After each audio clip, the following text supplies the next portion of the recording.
আজকে মোদিজি শপথ আছে, সবাই যে এরকম রেজাল্ট হলো কি বলবেন? মানে একটা কথা বলছি, আপনার কি ধারণা?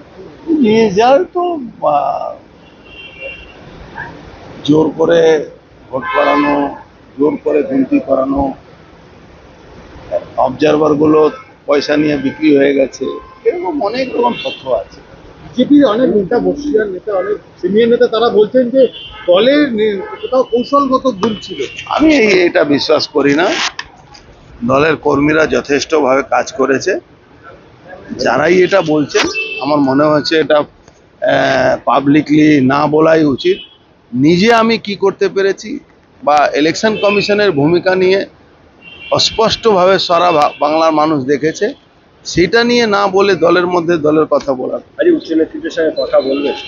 সেটা সুযোগ পেলে নিশ্চয়ই আমাদের কথা রবি হবে। হাকিম বলছে যে টেম্পোরারি শপথ গ্রহণ অনুষ্ঠান হচ্ছে, এই সরকার থাকবে না, এই সরকার থাকবে না। টেম্পোরারি অনিশ্চয়তায় ভরা সরকার। ভালো আছে, উনি ওয়েট করুন, উনি থাকবেন কি থাকবেন না।